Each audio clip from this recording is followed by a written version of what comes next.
우리는 살면서 축복과 은혜를 갈망합니다. 세상에 축복받기 싫어하는 사람, 은혜 받기 싫어하는 사람이 누가 있겠습니까? 그런데 말이에요. 무엇이 참된 축복이고 은혜일까요? 오늘 우리는 성경에 귀를 기울여 보도록 하겠습니다. 여러분, 세계 최고의 복권 당첨액이 얼마인 줄 아십니까? 세계 최고 복권 당첨액은요, 지금으로부터 한 5년 전에 당첨된 건데요, 미국에서 당첨된 슈퍼볼 복권입니다. 3억 1,490만 달러입니다. 이것을 한국 돈으로 환산하면 3,500억 원. 3,500억 원이 5년 전에 당첨되었습니다.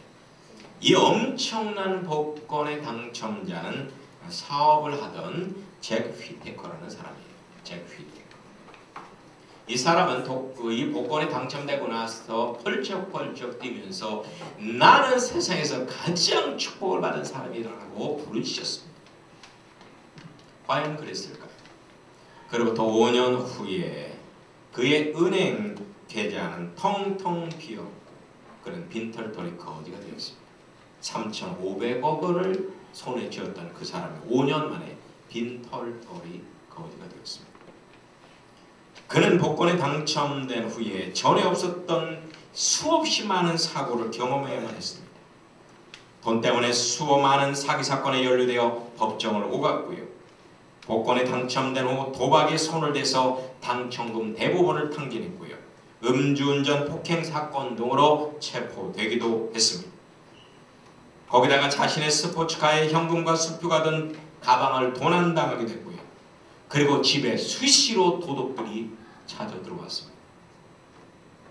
그리고 도둑이 들던 그날 밤에 손녀딸의 남자친구가 무참하게 살해된 채로 발견되기도 했습니다. 복권에 당첨된 이후 그의 삶은 불운의 연속이었습니다. 확실한 것은 복권이 당첨된 이후에 그는 늘 불안했습니다. 그리고 결국 전보다 훨씬 더 가난해지고 불행해졌다는 사실입니다. 결국 그가 펄쩍펄쩍 뛰면서 나는 세상에서 가장 복받은 사람이라는 그 말이 거짓말이라는 것. 그 엄청난 돈이 그에게 참된 은혜와 축복이 되지 못했다는 것입니다. 남녀노소 모든 사람들에게 지금 당장 필요한 것이 무엇이냐라고 물어본다면 두말 할 것 없습니다. 돈. 특히나 이번 행사를 준비하는 남녀 전도회 연합 행사, 청년부 수련회, 그 다음에 아동부 성경학교, 중고등부 수련회를 준비하는 부장님들은 특별히 무엇이 필요하십니까? 라고 하면 요거 이거. 예. 그리고 저 뒤에 후원표가 붙어 있으니까 거기를 가시면서 저기를 보시기 바랍니다. 그렇죠. 저도 돈이 필요합니다. 돈을 부인하지 못합니다. 여러분들에게도 돈이 필요합니다. 저도 그것을 인정합니다. 돈은 참으로 필요한 겁니다. 자본주의 사회, 아니 공산주의 사회에서도 돈이 없이는 살 수가 없어요. 이 시대는 물질주의적 가치관을 진리로 믿고 황금 만능주의의 우상을 섬기는 세상이기 때문에 더욱더 돈이 필요합니다. 그런데 돈은 하나님의 뜻을 이루고 우리 인생을 풍요롭고 행복하게 하는 수단일 뿐이지 돈 자체가 목적이 되어서는 아니 된다는 겁니다. 목적이 되어서는 아니 된다는 겁니다. 과연 돈을 성경적으로 조명해 보았을 때 참된 축복과 은혜가 될 수 있는지 알아보도록 하겠습니다. 성경 본문을 한번 보시기 바랍니다. 오늘 본문에 보니까 고난이 참된 은혜이니 이 은혜 위에 굳게 서라 라고 증거를 하고 있습니다. 고난이 참된 은혜이니 이 은혜 위에 굳게 서라. 여러분, 세상은 고난을 절대 부정합니다. 하지만 성경은 고난을 절대 긍정합니다. 왜일까요? Why? 왜? 우리 주위에 널려있는 전혀 무가치하게 보이는, 아니 혐오스럽기까지 한 쌉쌀한 고난들이 어떻게 나에게, 우리 가족에게, 우리 교회에, 우리 나라에 그것이 은혜가 된다는 것일까요? 지금 대한민국은 가뭄과 전염병으로 몸살을 앓고 있습니다. 올해 가뭄이 심각합니다. 여름 장마도 장마인지 아닌지 모르게 그냥 지나간대요. 지금 전년도에 비해서 50%밖에 비가 안 왔습니다. 논들이 쩍쩍 갈라지고 있어요. 우리나라 최고의 소양강 댐이 최고의 수온을 자랑하고 있는데요. 수양강 댐은 지금 그 30%밖에 물이 없습니다. 심각하죠. 그런데 이 모든 것이 우리에게 은혜라는 것입니다. 우리는 성경을 진리로 믿습니다. 그래서 믿음을 가지고요, 성경의 음성을 들으려고 하는 것입니다. 여러분, 이 세상에서 가장 향기로운 향료는 어디에서 난다고 생각하십니까? 아름다운 꽃이요? 달콤한 열매요? 아닙니다. 거기에서 가장 향기로운 향료가 나지는 않습니다. 가장 향기로운 향료는 큰 상처를 입고 오랫동안 병들어 홀골대면서 인내하다 죽은 고래의 기름에서 그 향료가 추출됩니다. 고래의 기름에서. 그렇다면 가장 아름다운 소리를 내는 바이올린의 재료는 무슨 나무로 만들까요? 프랑스에서는 세계 바이올린 콩쿨대회에서 우승을 하면은요, 세계에서 가장 비싼 바이올린을 선물로 주는 게 아니고 그것 3년 동안 무상으로 쓸 수 있는 권한을 줍니다. 그 바이올린은요, 가격이 수천억 원대 갑니다. 그걸 3년 동안 무상으로 쓸 수 있는 권한을 주는데, 이번에 한국 여성이 우승을 해서 그것을 쓸 수 있게 됐다고 방송이 나오더라고요. 자, 바이올린은요, 가격이 천차만별이에요. 여기는 기타도 있죠. 공장에서 막 나오는 거는 쌉니다. 그런데 수제 기타는요, 보통 뮤지션들이 쓰는 기타가 보통 기타가 몇 천만 원짜리예요. 몇 천만 원짜리 기타. 뮤지션들이 쓰는 기타. 그리고 보통 음악에 대해서 좀 아는 사람들은 보통 몇백만 원짜리 쓰고요. 몇백만 원짜리. 그냥 전혀 모르는 사람들은 한 몇십만 원짜리 보는 거 씁니다. 그게 천차만별인데요. 이 최고의 소리를 내는 바이올린의 나무는 어디에서 구하느냐? 그거는요, 나무가 전혀 자랄 수 없는 수목 한계선이 있습니다. 그 수목 한계선에서 비바람과 눈보라를 맞으며 웅크린 채 자라는 아주 볼품없는 그런 나무로 만들어낸다고 합니다.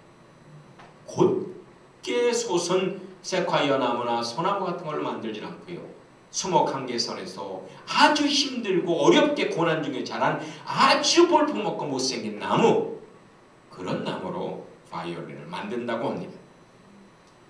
여러분, 고난을 견딘 고래 속에 가장 향기로운 향료가 들어있고요, 고난을 피하지 않고 정면 도전하면서 자란 나무에서 최고의 소리를 내는 바이올린을 만들어냅니다.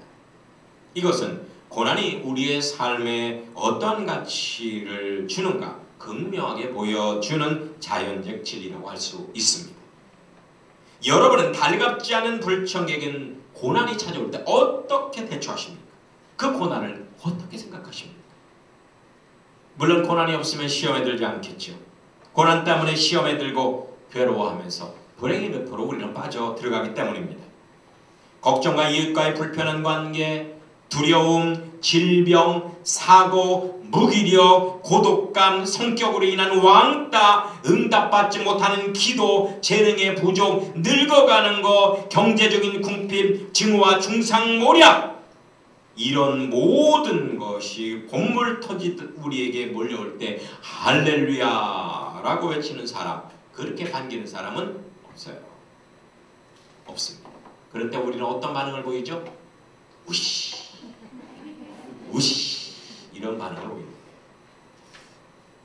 여러분, 세상 살면서 그 누구도 고난을 피해갈 수 없습니다. 세상의 어떤 이 지구촌에 살면서 인간이 결코 피할 수 없는 세 가지가 있다고 하죠. 첫 번째가 뭐예요? 세금. 세금은요, 필리핀에 있는 산속에 있는 망연족들도 세금 내요. 지들 부족끼리. 세금 안 내면 못 삽니다. 두 번째가 뭐예요? 죽음. 죽음은 피할 수 없죠. 세 번째가 외로움. 세금, 죽음, 외로움은요, 이 지구촌에 사는 사람은 결단코 피할 수 없는 세 가지라고 합니다. 숙명적으로 만나는 고난을 어떻게 대처하느냐에 따라서 고난이 우리에게 축복의 통로가 될 수도 있고 불행으로 나락으로 떨어지게 하는 도구가 될 수도 있다는 것입니다. 오늘 본문을 다시 한번 보십니다. 오늘 본문이 쓰여지게 된 배경을 말씀을 드릴게요. 이 본문의 배경은 본도, 갈라디아, 갑바도기아, 아시아, 비두니아에 사는 많은 그리스도인을 대상으로 쓰여졌습니다. 지금의 터키 지방입니다. 저도 이 지방을 다 다녀왔는데요. 그런데 이 지방에서 신앙생활하고 있는 그리스도인들은 대단히 큰 박해를 받고 있었습니다. 이 박해 때문에 생활상에 큰 불편이 있었습니다. 예수를 믿는다는 것 때문에 정치, 경제, 사회적으로 엄청난 제약을 받았기 때문입니다. 예수 믿으면서 물질이 막혔습니다. 출세길이 막혔습니다. 세상 사람들의 따가운 은총을 견뎌내야만 했습니다. 그런데 문제는 많은 그리스도인들이 그 고난의 의미를 찾지 못해서 우왕좌왕하고 있었다는 것입니다. 물론 수천 년이 지난 지금도 고난으로 인해서 우리들은 혼란에 빠져 사는 건 마찬가지입니다. 이런 상황 속에서 사도 베드로는 고난 중에 있는 성도들에게 예수 안에서의 고난의 의미가 무엇이고 어떻게 그 고난을 대처해서 승리할 수 있는지에 대해서 증거하기 위해서 펜을 들었던 것입니다. 그래서 나온 편지가 베드로전서, 베드로후서입니다. 그러니까 베드로서의 전체 주제는 뭐라고 할 수 있어요? 고난에 대한 성경적 가치관이라고 할 수 있습니다. 한마디로 광야의 도예요. 베드로서는 광야의 도를 증거하고 있습니다. 고난을 통한 성경적 의미를 우리에게 증거하고 있단 말이에요. 오늘 본문이 바로 베드로전서의 핵심 구절입니다. 베드로 사도는 본문을 통해서 고난의 본질을 우리에게 이야기하고 있고요. 성도들은 고난 중에 어떻게 처신해야 될 건가를 극명하게 우리에게 밝히고 있습니다. 첫 번째로 고난은 하나님의 은혜입니다. 따라서 해보실까요? 고난은 하나님의 은혜입니다.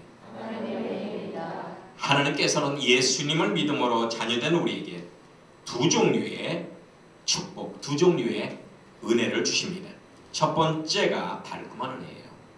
달콤한 은혜. 할렐루야. 요셉이 총리가 됩니다. 노예인 요셉이 총리가 돼요. 대단히 달콤하죠. 홍해가 갈라집니다. 얼마나 달콤합니까? 만나와 메추라기 하늘에서 떨어집니다. 달콤하죠. 나아만이 문둥병이 낫습니다. 달콤합니다.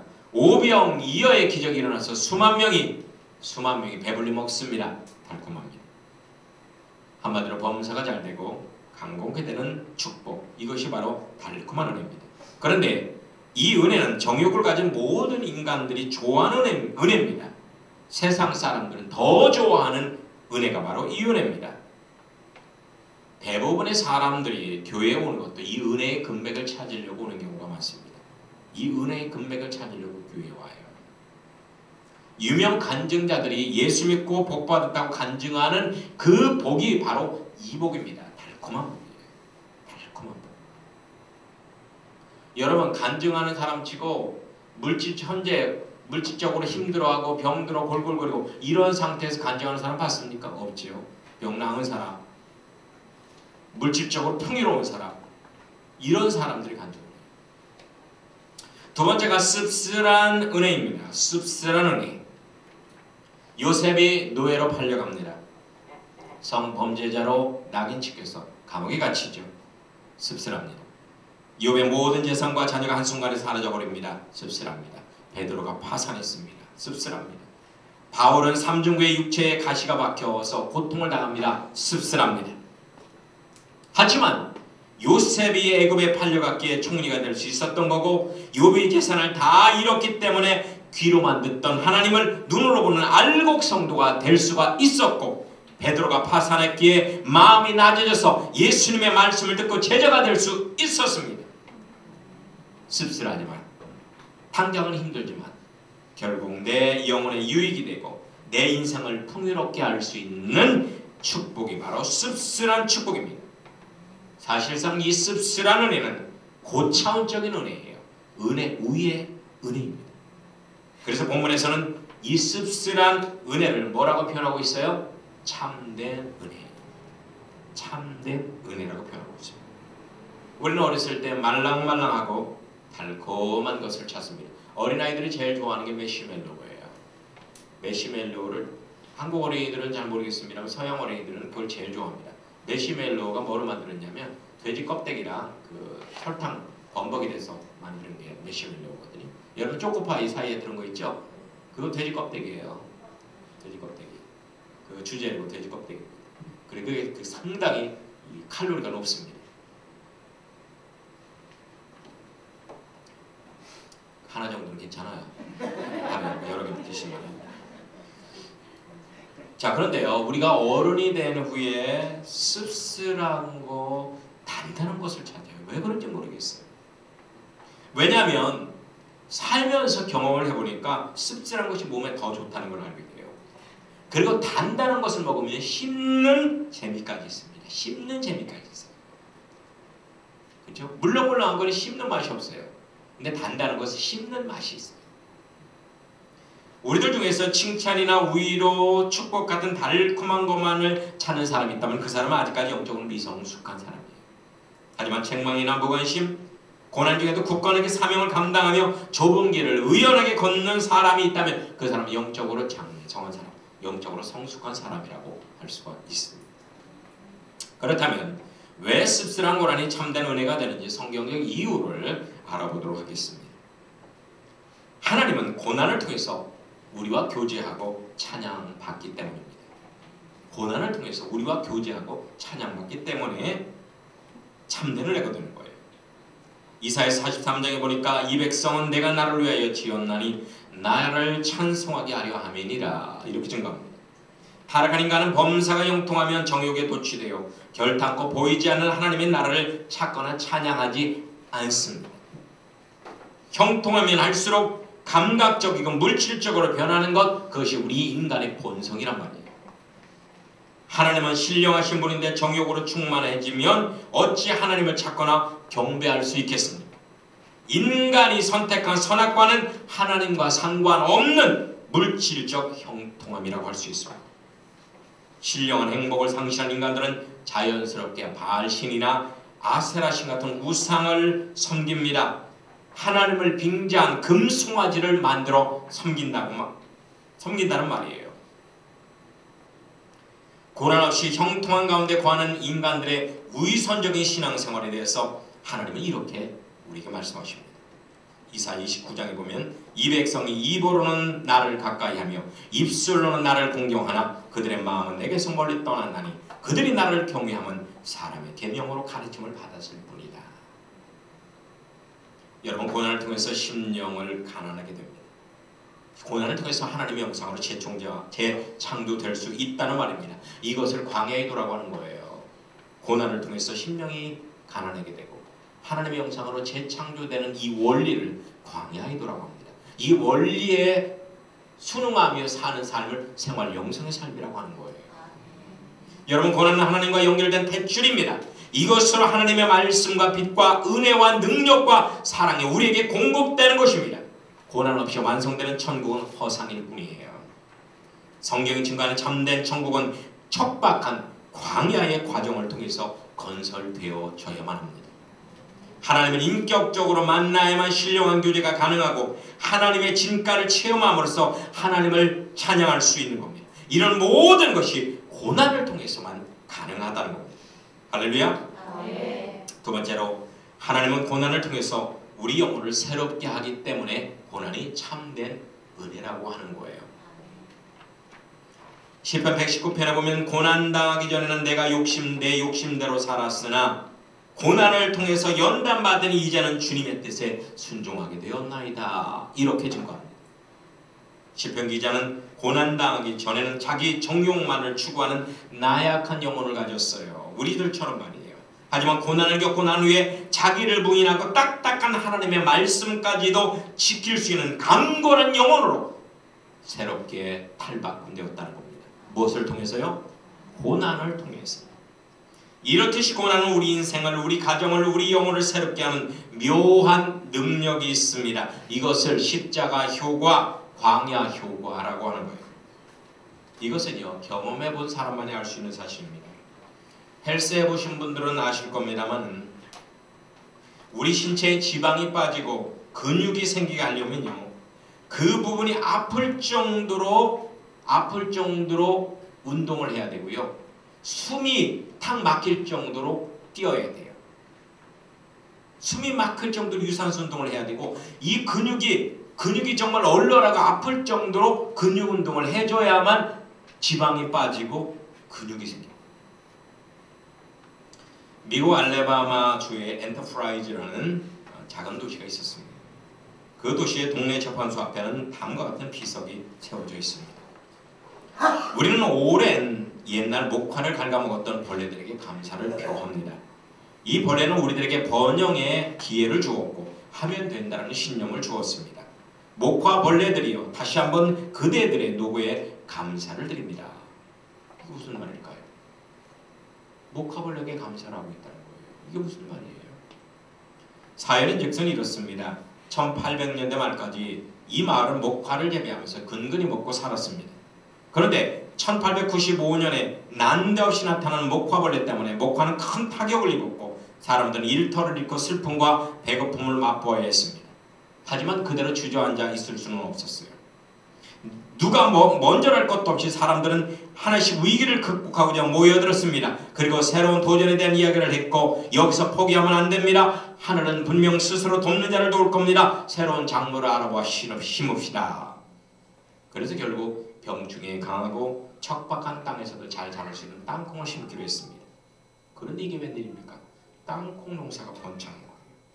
금세 그 도시는 부유해졌고, 지금은요, 엘리바마가 평범한 목회 생산지가 아니라 세계적인 땅콩 생산지로 대단히 유명해졌습니다. 여러분, 땅콩으로 만들 수 있는 어떤 음식이 몇 가지 아십니까? 2,500가지를 만들 수 있고요. 특히나 콩이 있잖아요. 저 홈플러스에 있는 것 중에서 80% 이상이 콩의 원료가 들어간답니다. 여러분들이 무슨 먹는 것도 먹지 않는 것이든 간에 콩의 원료가 80% 이상 들어간대요. 그러니까 콩이 타격을 받으면요, 지구는 붕괴되는 거예요. 콩이 타격을 받으면. 콩과 옥수수가 그렇습니다. 콩과 옥수수, 밀, 특히나 콩이 그렇습니다. 우리는 단순히 먹는 걸로만 생각하고 있었죠? 아니에요. 그러니까 그 마을은 목화벌레 때문에, 고난 때문에 큰 부자가 되었다. 그러니까 고난을 주는 목화벌레에게 당연히 감사하게 해야 되는 거 아니겠습니까? 할렐루야. 네. 그리고 영적 입맛을 돋구어 주기 때문입니다. 영적 입맛을 돋구어 주기 때문에 씁쓸한 것이 우리에게 좋은 거예요. 시편 119편에 보면 주의 말씀의 맛이 내게 어찌 그리 단지요 내 입에 꿀보다 더 단이다, 이렇게 증거합니다. 이것은요, 영적 입맛이 살았을 때만이 가능한 고백이에요. 우리 육신이 먹어야 살듯이 우리 영혼도 먹어야 삽니다. 그런데 우리 영혼의 양식은 하나님의 말씀입니다. 자, 여러분들의 간식은 뭐 먹어요? 지금 생각하면 나올 수 있는 간식이 팥빙수, 달콤하고 시원한 팥빙수. 그런데요, 저기 필리핀의 망현족들의 간식은 뭔지 알아요? 썩은 통나무에서 썩은 기어다니는 군뱅이, 큰 군뱅이 간식이에요. 그걸 탁 입에 넣으면 그게 탁 터지면서 입에 확 풍기는 그 풍미, 그 쫀득쫀득한 맛, 그게 그렇게 좋답니다. 이렇게 좋대요. 그들은 입맛이 살아있어서 그래요. 우리는 입맛이 죽어있기 때문에 그걸 모르는 거예요. 열대과일의 황제라고 하는 것이 이 뚜리안입니다. 뚜리안. 열대과일의 황제예요.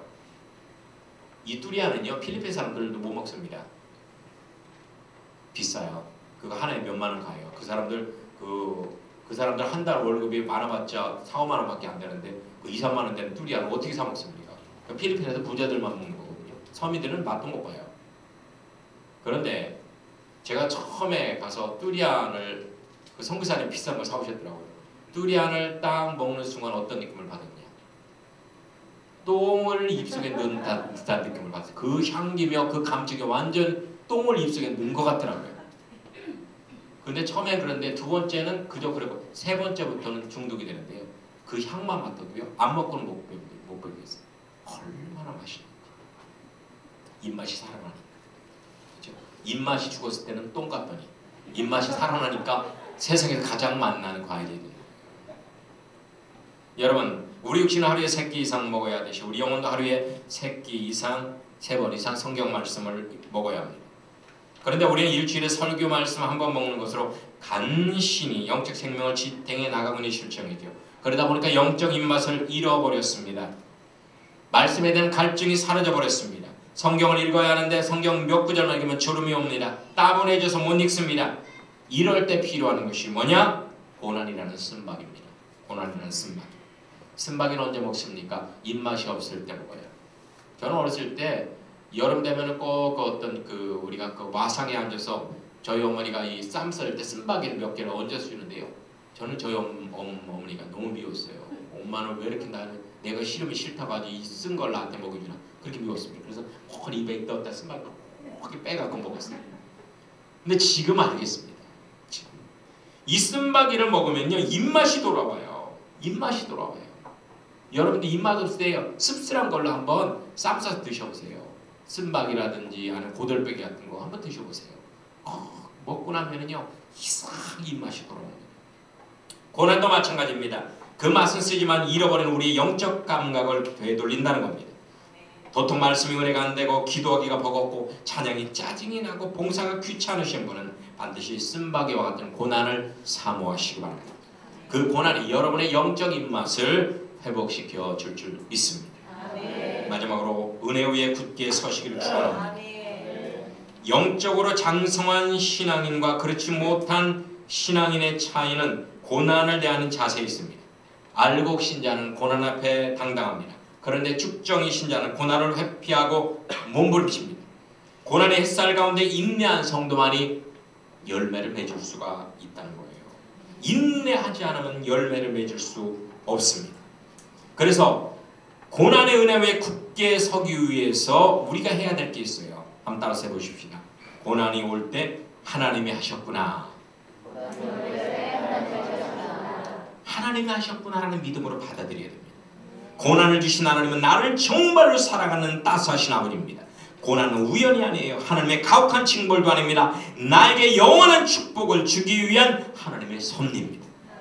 그리고 고난 중에 하나님께서 지금 나와 함께 하시는구나 라고 고백하십시오. 따라서 해보실까요? 하나님께서 지금 나와 함께 하시는구나. 하나님께서 지금 나와 함께 하시는구나. 여러분, 예수님을 만나려면 어디로 갈까요? 왕궁으로 갈까요? 시장으로 갈까요? 아닙니다. 예수님을 만나려면 골고다 언덕으로 올라가야 됩니다. 거기에 가서 십자가를 바라보십시오. 십자가 위에 예수님이 못 박혀 계십니다. 그래서 예수님을 보려면 십자가를 봐야 돼요. 예수님을 보려면 십자가를 봐야 돼요. 그곳에 예수님이 계십니다. 그리고 고난이 드세워질 때 하나님께서 나를 영광스러운 목적지로 인도하시는구나 라는 그러한 확신을 가져야 됩니다. 찬송가 473장에 보면 이런 가사가 나와요. 큰 물결 일어나 나 쉬지 못하나 이 풍랑 인하여 더 빨리 갑니다. 아멘. 고난의 강풍은 나의 신앙의 배를 천국으로 빠르게 인도합니다. 나의 인생의 배를 성공의 목적지로 빠르게 인도하는 것입니다. 현재의 고난은 장차 우리에게 나타날 영광과 비교할 수가 없도다 라는 말씀처럼 고난이란 각종 보화가 묻혀있는 밭과도 같습니다. 그래서 우리 일상에서 겪게 되는 고난 속에서 참된 기쁨과 축복, 신령한 생명들이 숨겨져 있고 이 보화들은 우리의 손길을 애타게 기다리고 있어요. 아멘. 아멘. 할렐루야. 아멘. 여러분, 이 고난의 반석 위에 굳건히 서셔서 승리하신 여러분 되기를 예수님의 이름으로 축원합니다. 아멘. 찬양.